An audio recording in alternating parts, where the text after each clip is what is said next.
여러분 안녕하세요. 오늘은 일식에서 사용하는 일식 조리 도구에 대해서 알아보도록 하겠습니다.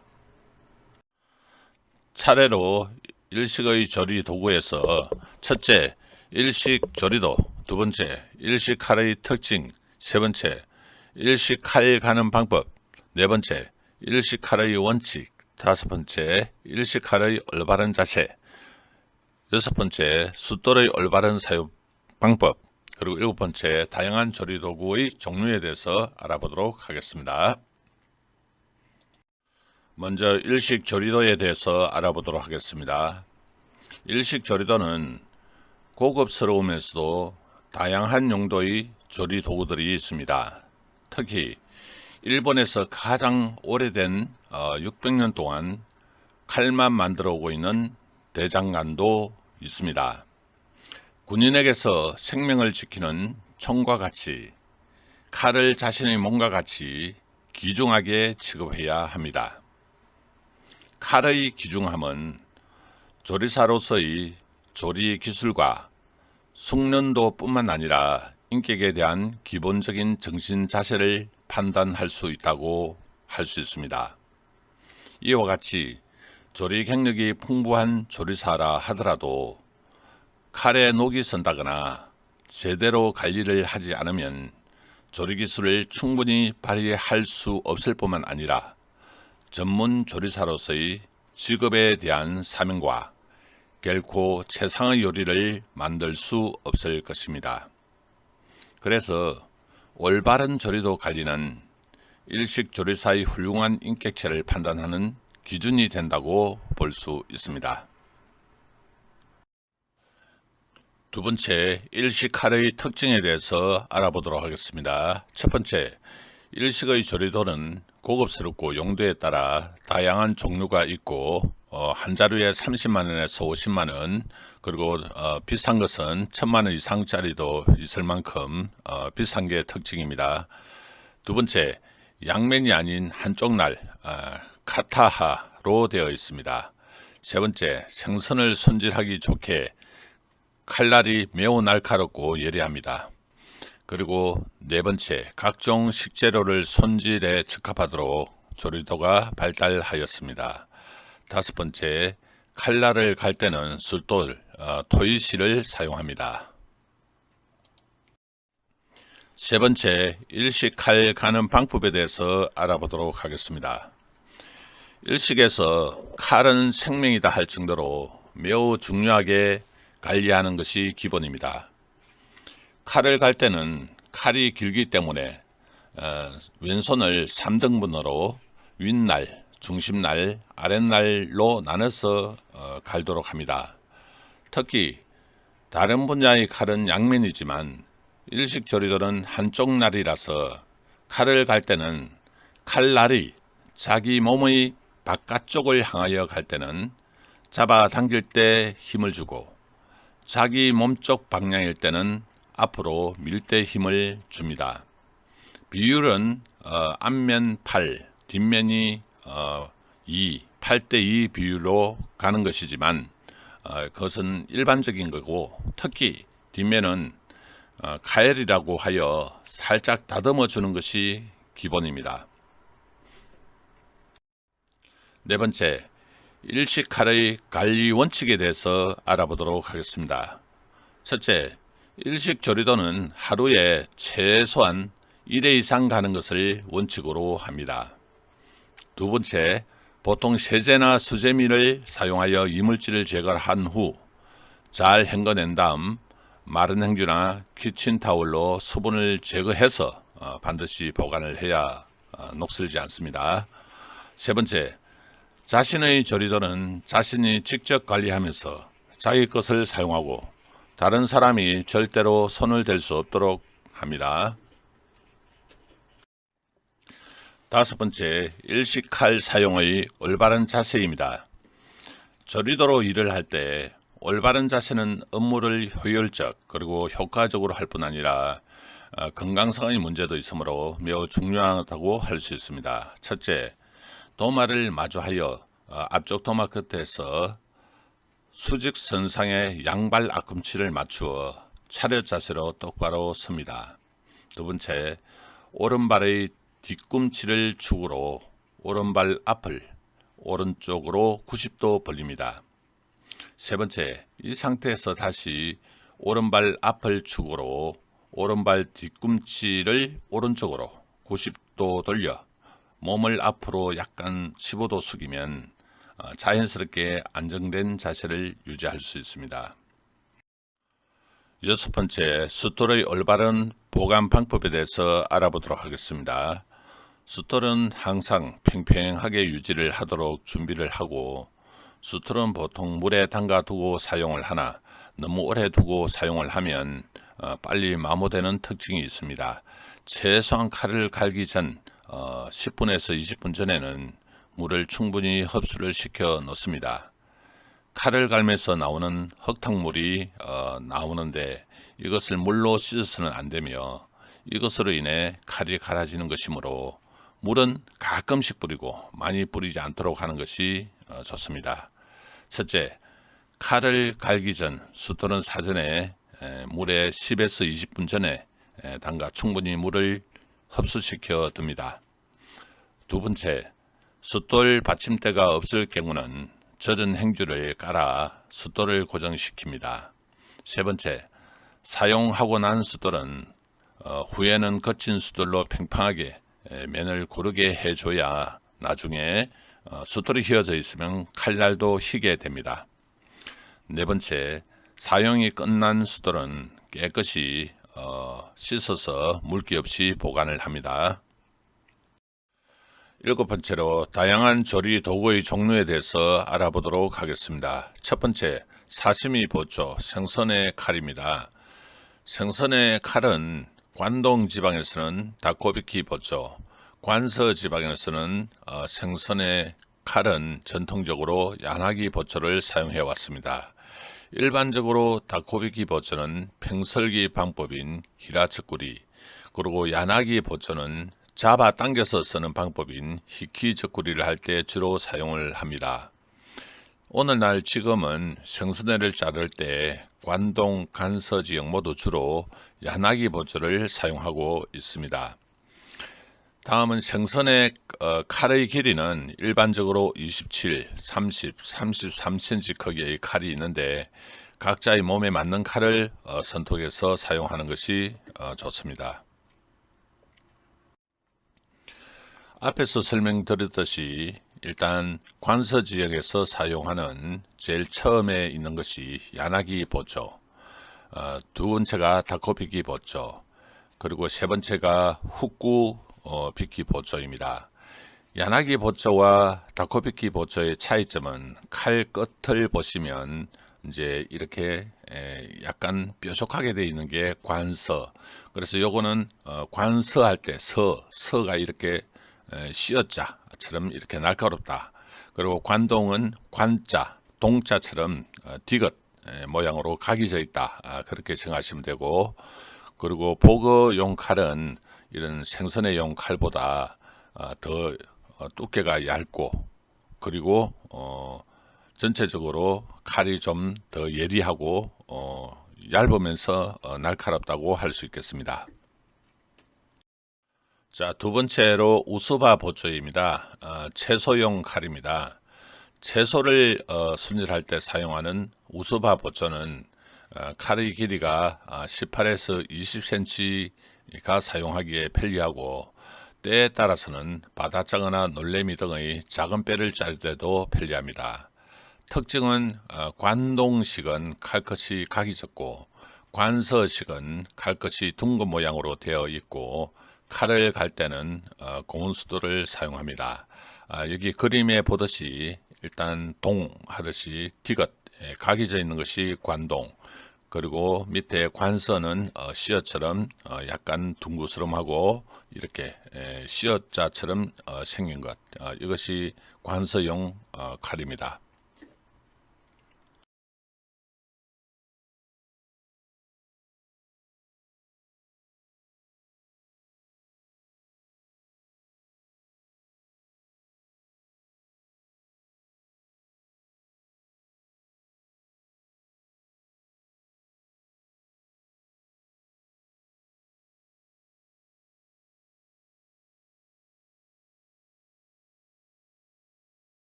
네 번째로 운하기 보조입니다. 장어 칼입니다. 장어를 손질할 때 편리한 칼로서 일본의 지방에 따라서 관동, 오사카, 교토, 나고야형 등이 있고, 장어를 손질할 때는 메오찌, 이제 송곳이죠. 장어를 움직이지 않게 도마에 고정시킨 다음에 손질을 합니다. 그림에서 제일 처음에 보는 것이 그 하모기리 보조라고 그러는데요. 이제 갯장어는 장가시가 많습니다. 그래서 갯장의 장가시를 예리한 칼로 이렇게 촘촘하게 내어서 먹기 쉽게 하는 것입니다. 그 다음에 두 번째가 뾰족한 칼이 운하기 보조, 민물장어 잡을 때 사용하는 겁니다. 그리고 맨 밑에 소바기리 보조입니다. 이거는 이제 메밀국수, 그런 면을 자를 때 사용하는 도구라고 할 수 있습니다. 자, 다섯 번째 토이시 숫돌입니다. 숫돌은 크게 천년 숫돌과 인조 숫돌로 나뉩니다. 예부터 일본의 전국 각지에서 천년 숫돌이 생산됐지만 고가로 소량으로 생산되었는데 지금은 희소성의 가치가 있습니다. 하지만 인조 숫돌이라도 양질의 재료로 만든 것이 많아서 성능과 기능 면에서도 아주 좋아졌습니다. 숫돌의 종류는 굵은 숫돌인 아라이 토이시, 중간 숫돌을 나카 토이시, 그리고 마무리 숫돌을 시아게 토이시라고 합니다. 크게 이제 세 종류라고 할 수 있습니다. 숫돌로 이루어진 돌의 입자를 이걸 방이라고 합니다. 그만큼 입자가 적을수록 거친 숫돌이고 많을수록 이제 고운 숫돌이다 이렇게 생각하시면 됩니다. 이 번은 그러니까 돌 알맹이라고 생각하시면 됩니다. 돌 알맹이 1000개냐 돌 알맹이가 300개냐 그러면 300개가 훨씬 더 거친 숫돌이라 할 수 있겠죠. 자, 여섯 번째로 야토쿠 나베입니다. 찌개 냄비라고 그럽니다. 대표적인 일식 냄비로 손잡이가 없는 것이 특징입니다. 깊이가 낮은 평평한 모양이라서 도미조림 등을 할 때 편리하고 냄비를 잡을 때는 반드시 찌개인 야토쿠를 이용해야 합니다. 그래서 그 이름이 붙여졌습니다. 크기는 대중소가 있으며 재질은 알루미늄이나 동으로 되어 있습니다. 지금 사진에서 좌측에 야토쿠 나베 그리고 오른쪽이 야토쿠입니다. 일곱 번째로 카타테 나베입니다. 펜수 냄비죠. 양식 소스를 뽑을 때나 일반적으로 가장 흔하게 사용하는 냄비로 손잡이가 사진과 같이 있기 때문에 사용하기에 아주 편리합니다. 가정에서도 많이 사용하는 것이 펜수 냄비라고 할 수 있겠죠. 여덟 번째 료테 나베입니다. 양수 냄비입니다. 양수 냄비는 냄비 양쪽에 손잡이가 달려 있어 다량의 요리를 삶거나 절을 때 물을 끓이는 데 사용하기 때문에 비교적 큰 냄비 종류들이 많습니다. 그 다음에 아홉 번째 아게나베 튀김 냄비입니다. 튀긴 기름의 온도를 일정하게 유지할 수 있는 냄비가 두껍고 깊이와 바닥이 팽팽한 것이 좋습니다. 재질은 철이나 구리 합금이 대표적이나 양은이나 알루미늄 그리고 스테인리스 등도 있습니다. 사용 후에는 세제나 염화제로 부드럽게 닦아 줍니다. 자, 열 번째로 다마고야끼 나베입니다. 달걀말이 편입니다. 사각형 형태의 다시마끼 나베라고도 하며 처음 사용할 때는 채소 등을 잘라 기름에 볶아서 팬의 기를 들이기도 합니다. 팬은 알루미늄 재질도 있지만 열 전달이 균일한 구리재가 더 좋습니다. 안쪽에 도금되어 있으며 도금된 곳은 고온에 약하므로 과열로 굽는 것을 피하고 보관 시에는 기름을 얇게 발라 두고 보관하는 것이 좋습니다. 열 번째 돈부리 나베 덮밥 냄비입니다. 쇠고기 덮밥이나 닭고기와 달걀 덮밥 등의 주로 달걀을 풀어서 끼얹는 덮밥을 만들 때 사용합니다. 지금 사진에 나오는 것은 1인용으로 된 냄비입니다. 1인용의 적당한 양을 담아 만들기 편리하고 알루미늄재와 구리가 대표적입니다. 자, 12번째로 데스나베 철 냄비입니다. 철로 만든 것이라 열 전도율과 보온력이 좋은 전골 냄비입니다. 이제 스키야키를 할 때 사용하죠. 처음 사용할 때는 오차나 뜨거운 물로 장시간 끓여서 잿물 등을 제거하고 프라이팬 등은 한번 끓인 후 채소 자른 것 등을 처음에 볶아 팬에 기름이 스며들게 한 다음 사용하면 좋습니다. 보관할 때는 녹슬지 않게 건조시키거나 기름을 발라 두는 것이 좋습니다.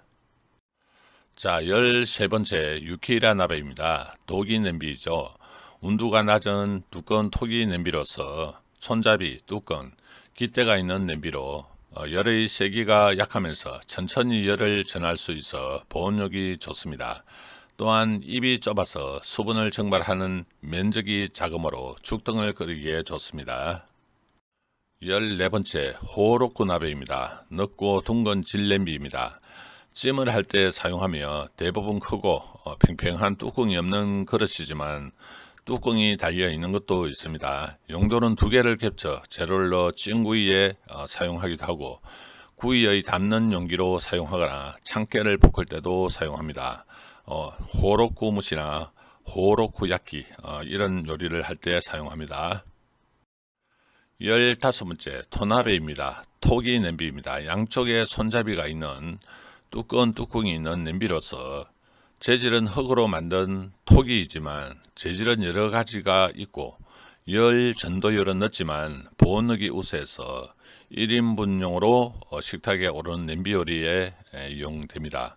보거지리, 대구지리, 도미지리 등을 끓일 때 아주 알맞습니다. 16번째 무식기 찜통입니다. 찜통으로 전기를 통해서 재료에 열을 가하는 찜통의 재질의 종류는 알루미늄, 스테인리스, 합금 등의 목재로 금속재가 있으며 사각형이나 운행도 있습니다. 일반적으로 금속 제품을 사용하고 목재 제품의 장점은 열 호열은 좋고 나무가 여분의 수분을 적당히 흡수하기 때문에 나무 제품이 좋습니다. 17번째 오토시부타입니다. 나무로 만든 조림용 뚜껑입니다. 조림을 할 때 주로 사용하는 조림용 뚜껑은 나무로 만든 것과 종이로 만든 것이 있습니다. 오토시부타는 조림을 할 때 냄비 중앙에 깊숙이 넣어 재료나 국물에 직접 닿게 하여 양념이 골고루 스며들도록 하고 조림이 빨리 되는 역할을 합니다. 보통 우리가 이런 것이 준비 안 될 때는 쿠킹 호일을 접어서 사용하기도 합니다. 18번째 오롯이 가네입니다. 강판이죠. 강판으로 무, 생강이나 고추냉이 등을 갈 때 사용하는 것으로 재질은 종류가 많은데 독이, 스테인리스, 동, 알루미늄, 플라스틱 등이 있습니다. 종류에 따라 눈의 크기는 크고 작은 것이 있는데 보통 무는 큰 것에 생강이나 와사비는 작은 것에 사용합니다.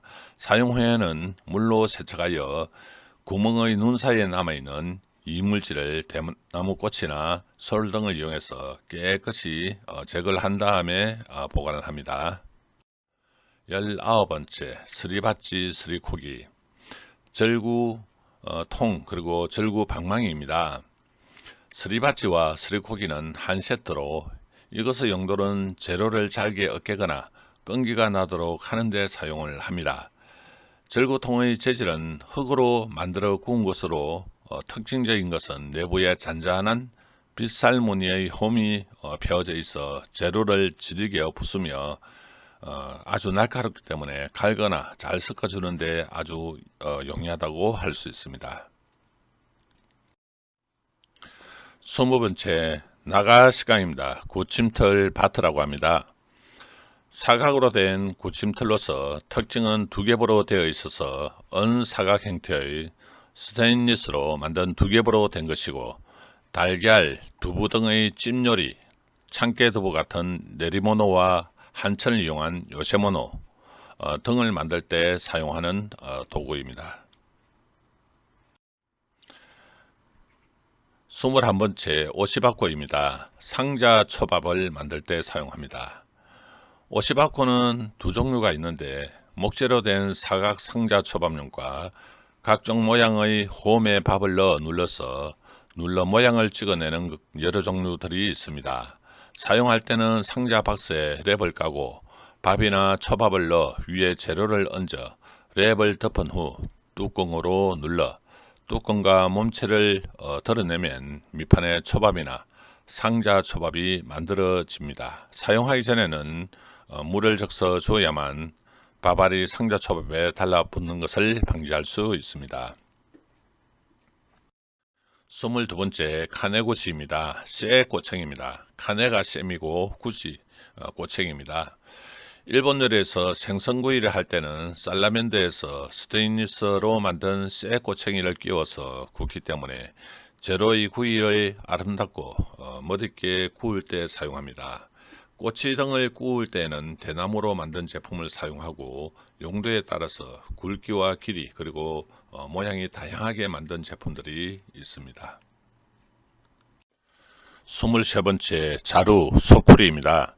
대나무나 스테인리스재가 많으며 재료를 담기도 하며 폭넓게 사용합니다. 일본 요리에서 물의 요리를 할 만큼 물을 많이 사용하는 것이 일본 요리인데요. 소쿠리는 여분의 수분을 제거하기 위해서 자주 사용을 하고 수분을 제거하는 역할 등을 합니다. 24번째 한길이 초밥 비빔통입니다.